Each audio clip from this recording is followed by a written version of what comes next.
네, 여러분 반갑습니다.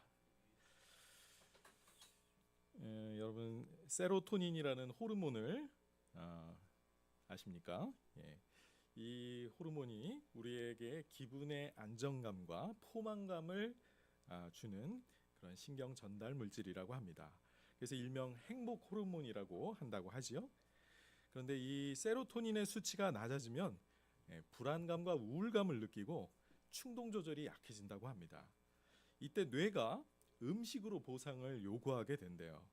그래서 식탐을 느낄 수가 있는 것이죠. 이 세로토닌 때문에 사실은 마음의 허기인데 그것이 육신의 허기라고 느끼고 음식으로 우리의 몸을 채우고 싶어진다는 것입니다. 자, 우리의 마음에 갈망이 있는데 그 갈망을 엉뚱한 것으로, 다른 것으로 채우려고 할 때가 있습니다. 우리의 마음속에는 누구든지 마음에 깊은 갈망이 있습니다. 사실 그 깊은 갈망은 하나님만이 채워주실 수 있는데 사람들은 그 갈망을 엉뚱한 것으로 그것을 채우려고 하죠.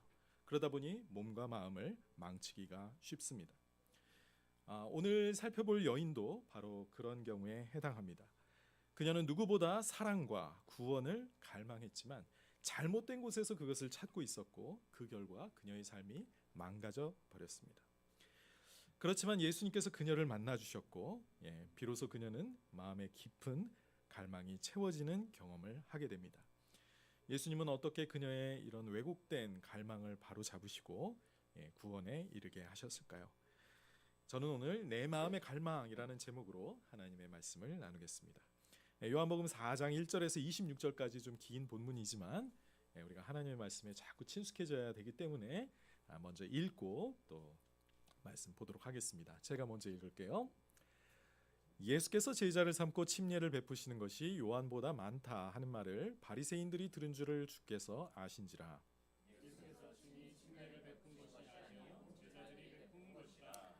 유대를 떠나사 다시 갈릴리로 가실새 사마리아에 있는 수가라 하는 동네에 이르시니 야곱이 그 아들 요셉에게 준 땅이 가깝고 거기 또 야곱의 우물이 있더라.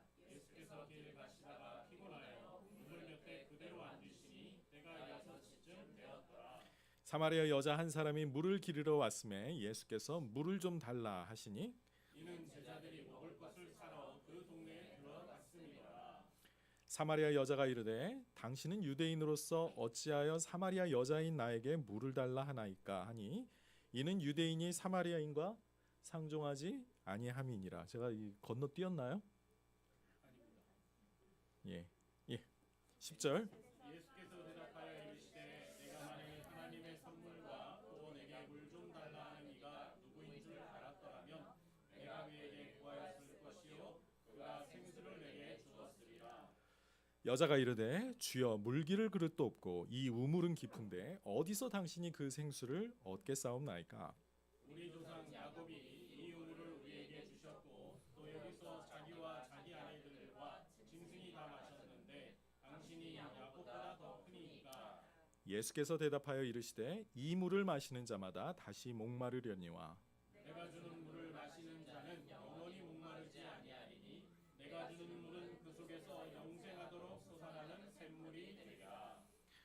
여자가 이르되 주여 그런 물을 내게 주사 목마르지도 않고 또 여기 물 기르러 오지도 않게 하옵소서. 이르시되 가서 내 남편을 불러오라. 여자가 대답하여 이르되 나는 남편이 없나이다. 예수께서 이르시되 내가 남편이 없다 하는 말이 옳도다. 너에게 남편 가셔서 있었고 지금 있는 자도 내 남편이 아니니 내 말이 참되도다. 여자가 이르되 주여 내가 보니 선지자로소이다. 우리 조상들은 이전에서도 예배하였는데 당신들의 말은 예배할 곳이 예루살렘에 있다 하더이다. 예수께서 이르시되 여자여 내 말을 믿으라. 이 산에서도 말고 예루살렘에서도 말고 너희가 아버지께 예배할 때가 이르리라. 너희는 알지 못하는 것을 예배하고 우리는 아는 것을 예배하니 이는 구원이 유대인에게서 나리라. 아버지께 참되게 예배하는 자들은 영과 진리로 예배할 때가 오나니 곧 이때라. 아버지께서는 자기에게 이렇게 예배하는 자들을 찾으시느니라. 하나님은 영이시니 여자가 이르되 메시아 곧 그리스도라 하는 이가 오실 줄을 내가 아노니 그가 오시면 모든 것을 우리에게 알려주시리라. 예수께서 이르시되 내게 한 말은 내가 그라 하시니라. 아멘.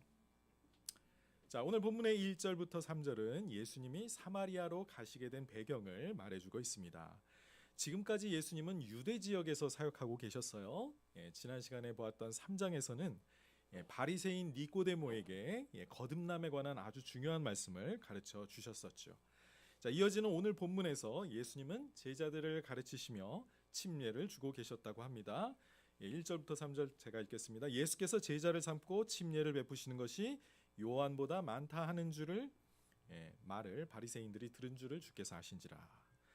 예수께서 친히 침례를 베푸신 것이 아니요 제자들이 베푼 것이라 유대를 떠나사 다시 갈릴리로 가실세. 자, 이 침례를 주는 사역은 먼저 요한이 시작했었죠. 그는 곧 오실 메시아를 맞이할 수 있는 그 준비를 갖추도록 하기 위해 회개의 침례를 베풀었습니다. 자, 예수님도 어떤 면에서 요한과 비슷한 사역을 하셨는데요. 제자들을 가르쳤고 또 예수님을 믿은 자들에게는 침례를 주신 것을 알 수 있습니다. 자, 그런데 예수님의 영향력이 훨씬 더 커져서 요한을 따른 사람보다 예수님을 따르는 사람들이 많아졌다라는 거지요. 자, 이 사실이 바리새인들에게 알려졌다라는 사실이 또 드러났을 때 예수님은 이제는 유대 지역을 떠나서 갈릴리로 가시게 됩니다. 왜 그러셨을까요? 아마도 바리새인들과의 마찰을 피하기 위해서 가신 것으로 보입니다. 물론 나중에는 어쩔 수 없이 또 대결을 벌이시지만 그리고 그것이 십자가의 죽음으로 인도하지만 아직은 그때가 아니었고 지금은 피하기를 원하셨어요. 왜냐하면 바리새인들이 먼저 요한을 찾아가서 침례 주는 요한에게 네가 그리스도냐? 그리스도도 아닌데 왜 침례를 주느냐? 이렇게 따져 물었었죠. 자, 예수님은 아직 자신의 메시아로서의 정체를 밝히기를 원치 않으셨던 것 같습니다. 그래서 갈릴리로 돌아가시기로 합니다. 그때 사마리아를 통과해서 가시기로 하는데요. 4절에 보시면 사마리아를 통과하여야 하겠는지라 그랬습니다. 예수님은 왜 굳이 사마리아로 통과하려고 하셨을까요? 거기에서 복음을 전하시고 구원을 주시기 위함이었습니다. 유대에서 갈릴리로 통과할 때 이 중간에 사마리아 지역이 있었죠. 그런데 유대인들은 사마리아인과 상종하지 않았기 때문에 이렇게 우회하는 루트를 따라서 걷곤 했습니다. 사마리아인들에 대해서 잠깐 소개드리면 사마리아인들은 순수한 유대인이 아니라 이민족과 유대인들이 혼혈된 민족이었습니다. 자, 아수르란 나라가 북이스라엘을 멸망시키고 그 나라 사람들을 자기 나라로 자기 지역으로 잡아갔고요. 다른 이민족들을 갖다가 이 나라에 심어 두었습니다. 그러다 보니 이민족과 유대인들 사이에 혼혈이 생기게 된 것입니다.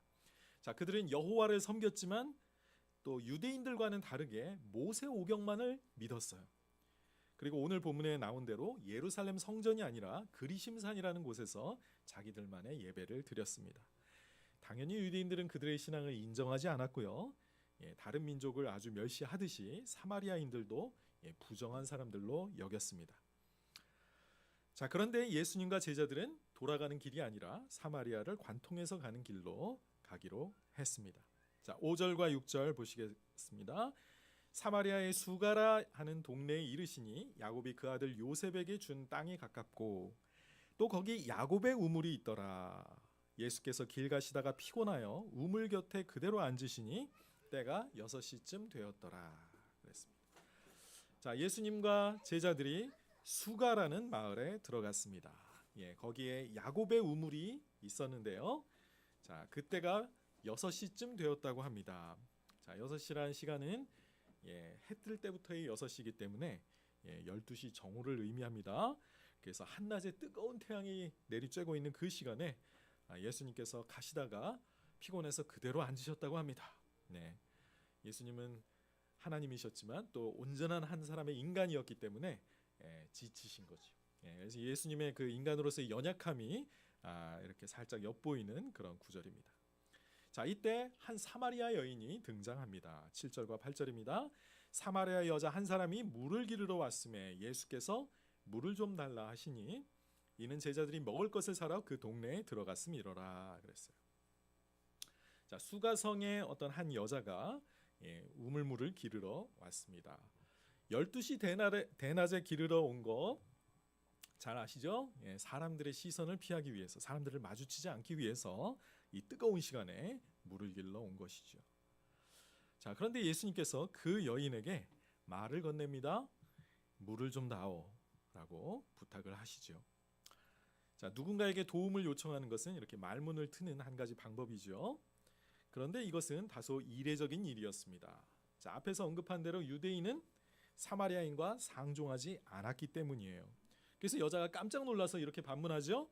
사마리아 여자가 이르되 당신은 유대인으로서 어찌하여 사마리아 여자인 나에게 물을 달라 하나이까 하니 이는 유대인이 사마리아인과 상종하지 아니함이로라. 자, 예수님의 요청은 이것도 유대인 남자가 사마리아인 여자에게 한 것이어서 더욱 이상한 행동이었습니다. 물론 예수님의 의도는 단지 자신의 목마름을 축이기 위한 것이 아니라 사실은 그녀에게 전도하기 위함이었죠. 자, 여기서 예수님의 놀라운 이 대화의 기술을 우리가 엿보게 됩니다. 자, 우리는 전도할 때 예수님이라는 분을 우리가 믿도록 해야지만 예수님 같은 경우는 어때요? 자기 자신을 메시아로 믿도록 해야 되는 그런 과제가 있습니다. 자, 예수님은 여기서 이제 물이라는 주제를 발전시켜서 그걸 구원과 연관짓고요. 또 자신을 그 그 생수라는 특별한 물을 주는 자로 자신을 소개하십니다. 자, 10절입니다. 예수께서 대답하여 이르시되 내가 만일 하나님의 선물과 또 내게 물 좀 달라 하는 이가 누구인 줄 알았더라면 내가 그에게 구하였을 것이요 그가 생수를 내게 주었으리라 말씀하십니다. 자, 예수님은 메시아로서 영생을 주시는 분이죠. 자, 예수님은 이제 이 여자에게 이것을 소개할 때 자, 하나님의 선물이 있다 라고 하면서 생수를 언급하십니다. 생수란 살아있는 물이라는 뜻이에요. 그런데 지금 너에게 물을 달라고 하는 그 사람, 즉 본인의 정체에 대한 그런 호기심을 불러 일으키십니다. 자, 생수란 살아있는 물인데 고인 물이 아니라 이렇게 흐르는 물을 의미할 수도 있는 것이죠. 물론 예수님의 의도는 이 살아있는 물이라는 것 속에 바로 하나님의 생명인 그 영원한 생명을 여기에 암시하고 계신 것이죠. 자, 예수님이 왜 이렇게 물이라는 주제로 그녀에게 복음을 전했을까요? 물을 얻는 것은 그녀의 삶에 매우 중요한 일과의 하나였을 것입니다. 그러니까 예수님께서는 그 사람의 관심과 또 필요에 따라서 복음을 이렇게 맞춰서 변형해서 전해주신 것이죠. 여기서 듣는 자의 눈높이와 그 관심에 맞춰서 이렇게 복음을 전하시는 예수님의 친절함과 지혜를 엿보게 됩니다. 자, 그럼에도 사마리아 여자는 예수님이 하시는 말씀을 단번에 이해하지 못했습니다. 생수라는 단어의 상징적인 의미를 알아채지 못하고 여전히 물리적인 그 물을 생각하는 것이죠. 자, 그녀의 입장에서 볼 때는 아니 자기한테 물을 달라고 해놓고는 자기가 생수를 주겠다라고 얘기하는 이분이 참 이상합니다. 그러면서 하나님의 선물 운운하고 있잖아요. 그래서 이상한 사람으로 보였겠죠. 그래서 믿을 수 없다는 듯이 예수님에게 질문합니다. 11절입니다. 여자가 이르되 주여 물기를 그릇도 없고 이 우물은 깊은데 당신이 어디서 그 생수를 얻겠사옵나이까. 자, 그 우물은 실제로 23m나 되는 깊이를 가지고 있었다고 합니다. 예수님은 물기를 도구도 없잖아요. 그러니까 물 떠달라고 하는 거 아니겠습니까? 그런데도 생수를 주겠다는 이 예수님의 말이 허세로 보였겠죠. 그래서 이 여자는 약간 기가 막히다는 듯이 비아냥거리듯이 당신이 우물을 준 이 야곱보다 더 위대한 사람입니까? 라고 묻습니다. 12절이죠. 우리 조상 야곱이 이 우물을 우리에게 주셨고 또 여기서 자기와 자기 아들들과 짐승이 다 마셨는데 당신은 야곱보다 더 큽니까? 라고 물어봅니다. 야곱은 잘 아시죠? 아브라함과 이삭의 아들입니다. 이스라엘 민족의 조상이죠. 이스라엘이라는 이름 자체가 야곱의 이름이잖아요. 자, 사마리아인들은 특별히 야곱을 자랑스럽게 여겼습니다. 왜냐하면 그 땅은요, 그들이 살고 있었던 그 땅은 야곱이 요셉 지파에게 그 아들 요셉에게 준 땅이었기 때문입니다. 또 수가성 가까이 있었던 이 우물은 특별히 조상 야곱이 마련해 준 것이었기 때문에 그 우물물을 먹고 사는 이 수가성 사람들은 당연히 야곱을 존경할 수밖에 없었던 것이죠. 그런데 지금 이 남자가 내가 하나님의 선물을 주겠다, 살아있는 물을 주겠다라고 하자, 그럼 당신이 더 야곱보다 위대한 사람이냐고 물어본 것입니다. 자, 예수님께서는 그것을 부정하지 않으십니다. 그리고 더욱더 놀라운 말씀을 계속 연달아 하십니다. 13절과 14절입니다. 예수께서 대답하여 이르시되 이 물을 마시는 자마다 다시 목마르려니와 내가 주는 물을 마시는 자는 영원히 목마르지 아니하리니 내가 주는 물은 그 속에서 영생하도록 솟아나는 샘물이 되리라 말씀하셨습니다. 그렇죠. 여인은 날마다 물을 마셔도 계속 목마를 뿐이었습니다. 채워도 그 갈증은 계속해서 일어나고 있었죠. 그래서 피곤함에도 불구하고 귀찮은데도 불구하고 계속해서 이 물을 길러 와야만 했습니다. 예수님께서는 그런 그녀의 만족되지 않는 그녀의 깊은 갈망을 지금 여기서 언급하고 계십니다. 그것은 단순한 목마름이 아니라 영적인 갈망이었습니다. 그것을 해소할 수 있는 것은 예수님이 주시는 물이었습니다. 예수님이 주시는 물은 영생하도록 솟구쳐 오르는 그런 샘물이라고 표현하셨습니다.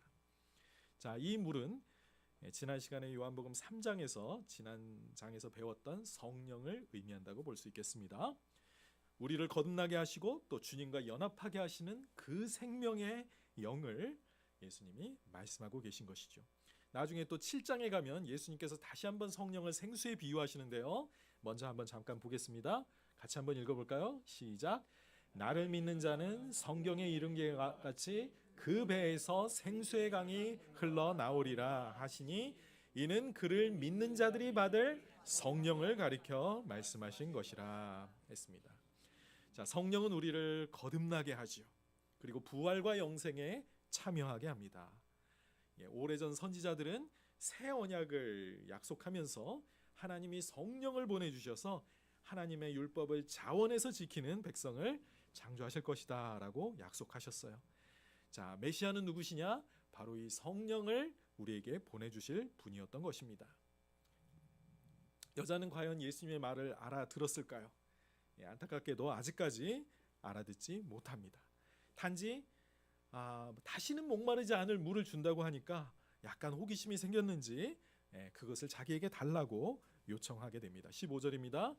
여자가 이르되 주여 그런 물을 내게 주사 목마르지도 않고 여기 물 기르러 오지도 않게 하옵소서라고 말합니다. 말씀의 의미를 다 이해하진 못했지만 자신의 목마름을 그래도 고백하고 있어요. 그리고 그 목마름을 채우기 위해 지쳐있는 자신의 삶을 인정합니다. 자, 구원받을 필요성을 이제 어느 정도 깨닫게 된 것이죠. 그러자 이때 예수님께서 화제를 바꿉니다. 16절입니다. 이르시되 가서 내 남편을 불러오라 말씀하세요. 예수님은 사실 여기서 죄 문제를 지적하고 있는 것이죠. 우리가 복음을 전할 때 먼저 죄인이라는 사실을 깨달아야 하잖아요. 자, 남편을 불러오라는 예수님의 말씀이 이상한 요청이 아니었습니다. 여자에게 있어서 당시 여자들이 외간 남자와 오랫동안 이야기하는 것은 관습에 어긋난 일이었습니다. 그래서 사실 여자가 다른 남자와 이야기할 때는 남편이 함께 있는 자리에서 이야기를 나누는 것이 예의였습니다. 물론 예수님의 의도는 다른 데 있었죠. 그녀가 구원에 이르기 위해서 예수님 자신을 또 믿도록 하기 위해서 예수님은 이 화제를 꺼내셨던 것입니다. 17절에 여자가 대답하여 이르되 나는 남편이 없나이다. 예수께서 이르시되 내가 남편이 없다 하는 말이 옳도다. 여자는 갑자기 막 이 허를 찔린 거죠. 화들짝 놀랐을 것입니다. 그녀의 치부가 드러났거든요. 나는 남편이 없어요. 아주 싸늘하게 대답했을 것 같습니다. 예수님은 이때 모든 것을 알고 계시는 신적인 능력을 그녀에게 드러내시죠. 18절입니다. 너에게 남편 5이 있었고 지금 있는 자도 내 남편이 아니니 내 말이 참되도다. 예수님의 그 전지하신 하나님의 능력으로 그녀의 죄를 밝히십니다. 5명의 남자가 남편과 살았었고 지금 동거하고 있는 사람은 정식 남편이 아니었습니다. 그러니 남편이 없다고 하는 내 말이 맞다라고 이야기하신 거죠. 자, 여기서 이제 이 여인의 삶이 이렇게 폭로됩니다. 이 여자가 왜 이 뜨거운 대낮에 물을 기르러 왔는지 이해하게 되죠. 아마 그녀는 이런 자신의 부도덕한 삶으로 인해서 마을에서 손가락질을 받고 있었을 것입니다. 마을 사람들이 아주 수치스럽게 여기고 경계하고 추방해야 하는 그런 대상으로 여겼을 것입니다. 자, 예수님은 이렇게 그녀의 죄 문제를 드러내셨습니다. 거기에 바로 해결되어야 할 그녀의 커다란 문제가 자리 잡고 있었던 것이죠. 하나님께 용서받아야 할, 하나님과 관계가 회복되기 위해서 반드시 해결해야 할 문제가 거기 있었습니다. 자, 여인은 먼저 큰 수치스러움을 느꼈을 것이고 또 그것을 알고 계신 예수님의 능력에 놀랐을 것입니다. 어쩌면 예수님의 그 말씀 속에서 이분이 보통 분이 아니라 하나님의 사람이구나라는 것을 느꼈겠죠. 여자는 자신의 죄도 부끄럽고 또 이분이 하나님의 사람이라는 걸 알았을 때 화제를 잽싸게 다른 곳으로 또 돌립니다. 19절과 20절에요. 여자가 이르되 주여 보니 선지자로소이다. 우리 조상들은 이 산에서 예배하였는데 당신들의 말은 예배할 곳이 예루살렘에 있다 하더이다. 자, 예수님은 자신이 선지자로 인정할 수밖에 없는 그분에게 예배에 대한 질문을 합니다. 이제 영적인 문제로 이제 들어가게 되는데, 자, 유대인과 사마리아인들 사이에 있었던 그 이슈에 관한 문제였습니다. 사마리아인들은 이 산에서, 즉 그리심산에서 예배를 드리는데 모세 오경에서 하나님의 축복을 이렇게 선포한 그 산이 바로 그리심산이었습니다. 자, 그래서 이제 모세 오경만 가지고 있었기 때문에 그 이후에 하나님의 말씀 가지고 있지 않아서 어떻게 해서 예루살렘이 예배의 처소가 됐는지, 뭐 다윗이 그걸 이렇게 했는지 그런 건 다 모르는 거죠. 무시하는 거죠. 반면에 유대인들은 예배 처소가 예루살렘 성전이라는 것을 알고 있었죠. 그 둘 중에 어디에서 예배하는 것이 올바른 신앙입니까? 라고 물어본 것입니다. 21절과 2절입니다. 예수께서 이르시되 여자여 내 말을 믿으라. 이 산에서도 말고 예루살렘에서도 말고 너희가 아버지께 예배할 때가 이르리라. 너희는 알지 못하는 것을 예배하고 우리는 아는 것을 예배하노니 이는 구원이 유대인에게서 남이라. 자, 예배의 문제에 있어서 예수님은 유대인 편을 들어줍니다. 사마리아인들은 사실 알지 못하는 것을 예배하고 있었음을 지적하십니다. 그들에게는 진리가 없었던 것이죠. 따라서 하나님을 제대로 예배할 수가 없었던 것입니다. 그렇지만 더 중요한 문제는 이제는 중요한 것은 예배 장소가 아니라는 말씀이었어요. 23절과 4절입니다. 하나님 아버지께 참되게 예배하는 자들은 영과 진리로 예배할 때가 오나니 곧 이때라. 아버지께서는 자기에게 이렇게 예배하는 자들을 찾으시느니라. 하나님은 영이시니 예배하는 자가 영과 진리로 예배할지니라. 아주 유명한 말씀이죠. 바로 이 사마리아 여자에게 해주셨던 말씀입니다. 자, 이제 하나님과 관계를 맺는 새로운 방식이 생길 것인데 하나님은 영과 진리로 예배하는 사람을 지금 찾고 계시다라고 말씀합니다. 자, 하나님은 보이지 않으시는 영입니다. 그러므로 장소에 구애받지 않으신다는 것이죠. 지금까지처럼 예루살렘 성전에만 계시는 분이 아니라는 것입니다. 이제는 어디서든지 누구든지 영과 진리로 예배하면 아버지께서 그 예배를 받아주시는 그런 새로운 시대가 곧 열릴 것이라고 말을 해준 것이죠. 자, 영이라는 것은 성령으로 거듭나야 살아나게 되는 그 인간의 영역이죠. 그리고 또 진리라는 것은 바로 예수님 자신이 길이요 진리요 생명이라고 말씀하셨습니다. 자, 진리이신 예수님을 믿을 때 우리는 성령으로 거듭나 하나님께 올바른 예배를 드리게 됩니다. 신약의 예배인 것이죠. 아마도 그녀는 사마리아인들 가운데 거하면서 하나님을 제대로 예배하고 있지 않았을 것입니다. 이미 십계명을 심하게 어기고 있었거든요. 그렇지만 그녀의 마음속에는 하나님을 향한 갈망이 남아 있었습니다. 하나님께 올바로 예배드린다는 것은 무엇일까? 그리고 하나님이 나를 받아주시면 좋겠다라는 마음이 있었던 것이죠. 그래서 지금 자신이 선지자라고 인정하는 분 앞에서 그 분께서 이제는 이 사마리아인들의 종교뿐만 아니라 유대인의 종교까지도 뛰어넘는 새롭고 진정한 예배의 시대가 드려질 날이 온다는 말을 들었을 때, 이건 혹시 자기가 오래전에 들었던 그 메시아에 대한 갈망을 그녀가 표현하게 되지요. 25절입니다. 여자가 이르되 메시아 곧 그리스도라 하는 이가 오실 줄을 내가 아노니 그가 오시면 모든 것을 우리에게 알려주실 겁니다. 구원자 그리스도 메시아에 대한 갈망을 그녀가 고백합니다. 그녀는 예수님과의 대화를 통해서 비로소 자신이 정말로 원하는 것, 정말로 필요했던 것을 알게 된 것이죠. 사마리아 사람들과 함께 그들은 사실 메시아를 기다리고 있었던 것입니다. 그분이 오실 때 모든 것이 바뀔 것이고 진리를 가르쳐 주실 거라고 말을 합니다. 그녀에게 진정한 만족을 주실 자는 바로 메시아임을 고백하게 된 것이죠. 그러자 예수님의 입에서 놀라운 말씀이 나오죠. 26절입니다. 예수께서 이르시되 내게 말하는 내가 그라 하십니다. 여기서 내가 그다라는 표현이 영어로 I am이에요. I am 여호와 하나님의 이름이죠.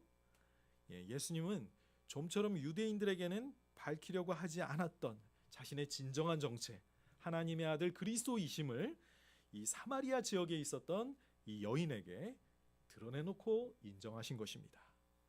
지금 너와 말하고 있는 내가 바로 메시아란다. 여자가 얼마나 놀랐을까요? 그녀는 구원자, 모든 것을 가르쳐 주실 그 진리의 스승을 지금 자기 눈앞에서 만나고 있었던 것입니다. 아니 사실 그리스도께서 그녀를 만나 주셨던 것이죠. 그녀에게 구원이 임한 것입니다.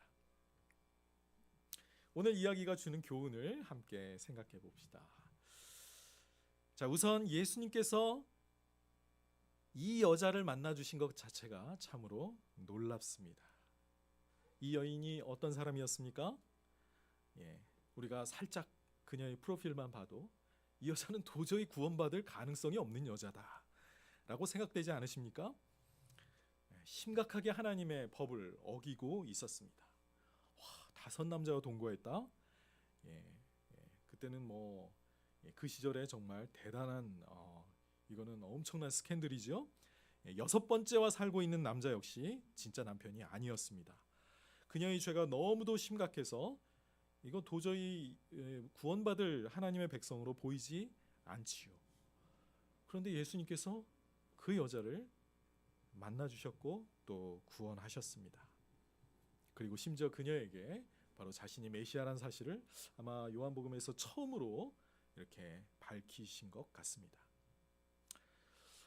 이걸 보면서 우리가 참 우리 자신을 좀 돌아봐야 되겠습니다. 여러분, 우리의 마음속에 쟤는 안 돼. 쟤는 구원받으면 안 돼. 구원받을 리가 없지. 그러면서 아예 전도조차 시도하고 있지 않은 경우가 있습니까? 예수님은 전도에 한계가 없으셨습니다. 예수님이 세리와 창녀의 친구로 불리셨다는 사실을 우리가 기억해야 하겠습니다. 누가 구원받을지는 우리가 하는 것이 아니라 주님만이 아십니다. 우리의 의무는 모든 사람에게 복음을 전해주는 것입니다. 여러분, 이 사마리아 여자가 예수님을 영접하고 구원받을 줄 누가 알았겠습니까? 사실 지금도 우리 중에는 생각지도 못했던 사람이 구원받는 일들이 종종 일어나고 있습니다. 예수님께서는 의인을 부르러 온 것이 아니라 죄인을 불러 회개시키러 왔다라고 말씀하셨습니다. 자, 아직 예수님을 모르고 있는 사람이 내 주위에 있다면 우리는 그가 누구든 인간적인 판단을 접고 복음을 전할 수 있는 우리가 되어야 하겠습니다. 두 번째로 예수님은 그녀의 이 죄악 뒤에 숨겨진 영적인 갈망을 보셨습니다. 그녀의 기막힌 남성 편력은 그녀가 누구보다 사랑을 갈구하고 있었던 여자임을 알게 됩니다. 여러분, 당시 여자가 혼자 사는 거 굉장히 어려운 일이었죠. 과부로 사는 거 너무 가난하고 힘들었을 겁니다. 그래서 그녀는 자신을 사랑하고 자기가 의지할 수 있는 남자를 몹시 필요로 했습니다. 그녀가 이렇게 많은 이혼을 하고 이제 새로 결혼했던 것이 자의였는지 아니면 타의였는지 우리 이 이야기만 가지고는 알 수가 없습니다. 그러나 그녀는 굉장한 남자에 대한 그런 어떤 갈망을 가지고 있었고요. 그 사랑과 보호를 그들에게서 기대했던 것입니다. 그런데 그걸 기대하면 할수록 자꾸만 실망하게 되고 그것은 상처로 그녀의 삶에 돌아왔습니다. 자신의 진정한 갈망, 사랑받고 싶고 돌봄받고 싶고 그리고 의지할 수 있는 그 남자를 찾아왔지만 아무리 찾아도 없는 거였어요. 그리고 그것이 그녀의 삶을 점점 파괴해가고 있었습니다. 날마다 물을 들어오는 것이 힘들고 지쳤던 것처럼 그녀는 그녀의 사랑에 대한 갈구는 계속해서 무너져만 갔고 사람들은 그녀를 부도덕한 여자라고, 음란한 여자라고, 간음한 여인이라고 손가락질하기 시작했습니다. 자기가 자기 자신의 인생을 돌아보면 어땠을까요? 얼마나 자기가 싫었을까요? 자기 자신을 사랑하지 못했겠지요. 그런데 예수님께서 그녀를 불쌍히 여기십니다. 그녀의 마음 깊은 곳에 있는 진정한 갈망을 보셨던 것이죠. 예수님은 그녀가 지금까지 어떻게 죄를 지으며 살아왔는가에 개의치 않으십니다. 5 남편을 두었던 그녀의 일탈 뒤에 있는 갈망에서 무조건적인 은혜와 사랑에 대한 그 갈망을 예수님은 보셨던 것이죠. 그리고 그 갈망은 오직 하나님만이 채우실 수 있는 것임을 예수님은 아셨던 것입니다. 우리도 그런 누군가의 겉모습에 드러난 그런 일탈된 행동만 가지고 그를 정죄하기보다 그가 정말로 갈구하고 있는 것, 정말로 그에게 필요한 것이 무엇인가를 볼 줄 아는 영적인 눈이 띄어야 할 줄 믿습니다. 에베소서 5장 18절에서는 이렇게 말씀합니다. 술 취하지 말라. 이는 방탕한 것이니 오직 성령으로 충만을 받으라. 여기 술 취하는 것과 성령 충만한 것이 서로 대비를 이루고 있습니다. 둘 다 무언가로 채워지길 바라고 있죠. 성령님으로 채워지지 못하면 우리는 술로 또는 섹스로 또는 요즘은 마약으로 자신의 삶의 그 공허함을 뭔가로 대신 채우려고 하는 것이 바로 우리의 인생입니다. 이 여자는 사랑으로, 남자로, 성으로 자신의 삶을 채우려고 하고 있었죠. 그렇지만 채워지지 않았습니다. 요즘 마약이 너무나도 많이 퍼지고 있죠. 가난하고 외로운 청년들에게만 퍼지고 있는 게 아니라 많은 연예인들 그리고 재벌집 자식들까지 마약에 손을 대고 있습니다. 한번 중독되면 자기 힘으로 빠져나올 수 없을 그런 아주 위험한 것이 마약인데 그것이 자기의 삶을 망치는 줄을 알면서도 한번 거기에 손을 대면 빠져나오지 못하는 것이죠. 그 갈망은 그렇게 무서운 것입니다. 사람의 인생을 망칠 정도로 이 갈망이 채워지지 않으면 그 우리의 인생을 망쳐놓는 것이죠. 여러분 그 갈망을 누가 채워줄 수 있겠습니까? 어떤 음식이, 어떤 사람이, 어떤 쾌락이 그 마음을 채워줄까요? 아닙니다. 오직 하나님만이 우리의 마음을 채워주실 수 있습니다. 크리스천 상담가인 제랄드 메이가 중독과 은혜라는 책에서 이렇게 말했습니다. 20년 동안 사람들의 마음속 열망에 귀 기울여 온 나는 모든 인간은 선천적으로 하나님을 향한 욕구를 품고 있다는 것을 확신하게 되었다. 신앙이 있건 없건 간에 이 욕구는 우리의 가장 깊은 갈망이며 또한 가장 값진 보물이다. 이걸 통해서 하나님을 만나게 되니까요. 이 욕구는 우리에게 의미를 부여한다. 어떤 이들은 이 욕구를 억압해서 수많은 다른 관심사들 아래 묻어버리고 그것을 전혀 의식하지 못하고 있다. 혹은 완전함과 완성 또는 성취에 대한 갈망처럼 다른 방식으로 이 욕구를 체험하기도 한다. 우리가 이것을 어떤 식으로 묘사하든 간에 이것은 사랑에 대한 욕구다. 하나님에 대한 욕구이기도 하면서 사랑을 향한 갈구입니다. 이것은 사랑하고자 하는 그리고 또 사랑받고자 하는 사랑의 근원 되신 분께 좀 더 다가가고자 하는 열망이다. 이 욕구는 인간 영혼의 본질, 즉 우리의 가장 강력한 희망과 가장 고결한 꿈의 기원이다라고 말합니다. 여러분, 우리 마음에 채워지지 않은 이 깊은 갈망은 이 상당하의 표현에 저도 동의합니다. 하나님이 주신 보물입니다. 가장 값진 보물이지요. 그리고 이것은 하나님을 향한 나침반처럼 하나님을 향하게 되어 있고 하나님에게서만 만족을 찾아야 합니다. 그런데 사람들이 어떻게 하고 있어요? 이 마음의 허기, 이 진정한 갈망을 다른 쓰레기들로 자기의 마음을 채우면서 자신의 인생을 망가뜨리게 된다는 것이죠. 자, 그렇게 자신의 삶을 정욕에 망가뜨리고 있었던 사람이 바로 교회사에서 어거스틴이라는 스승입니다. 자신도 이 갈망을 여자들로 채우려고 했었던 것이죠. 나중에 고백록을 쓰면서 그는 이렇게 말합니다. 당신은 하나님입니다. 당신은 당신 자신을 위해 인간을 창조하셨으므로 우리 마음이 당신 안에서 안식을 얻기 전까지는 우리는 평안할 수 없습니다. 영어는 조금 더 멋진데요. Our heart, 우리의 마음은 is restless, 쉼이 없습니다. Until it rests in you, 당신 안에서 쉴 때까지 우리의 마음은 만족이 없어요. 왜 그럴까요? 하나님은 우리를 그렇게 만드셨기 때문입니다. 하나님 자신을 위해 우리를 만드셨기 때문에 하나님이 아니면 그 마음의 깊은 갈망을 누구도 채워주지 못하는 것이죠. 이 갈망이 채워지지 않을 때 인생은 망가집니다. 그 욕망이 우리를 망가뜨리는 것이죠.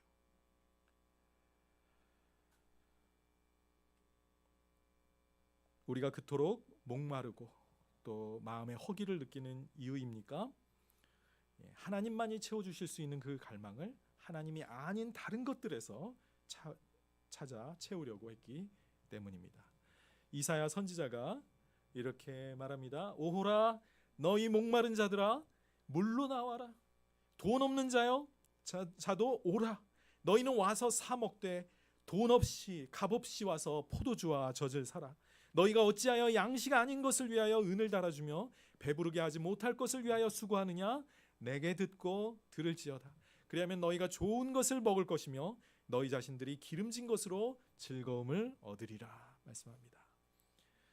여러분, 하나님은 정말 좋은 것으로 우리를 채워주기를 원하십니다. 값없이 얻으라고 하시죠. 하나님의 선물입니다. 하나님이 우리에게 영생을 주신다고 하셨습니다. 우리가 노력한 대가로 내가 잘했기 때문에 내가 그럴 만한 가치가 있어서 주시는 것이 아니라 값없이 돈 없이 와서 이 하나님의 선물을 받으라고 우리를 초청하고 계십니다. 여러분, 목마르시지 않습니까? 내 영혼이 굶주려 있지 않습니까? 다른 것으로 채우려고 하지 마십시오. 예수님께 나와 여러분의 갈증을 채우시길 바랍니다. 그분이 채워주십니다. 그분만이 우리를 만족시켜 주실 수 있습니다. 혹시 우리 주위에 이 사실을 알지 못해서 자신의 인생을 망가뜨리고 있는 사람을 여러분 혹시 보고 계십니까? 우리는 그 사람을 위해 기도하면서 그 사람에게 예수님을 그 속에서 솟아나도록 영생하도록 솟아나는 샘물이 예수님께 있음을 알려주시기를 바랍니다. 기도하시겠습니다.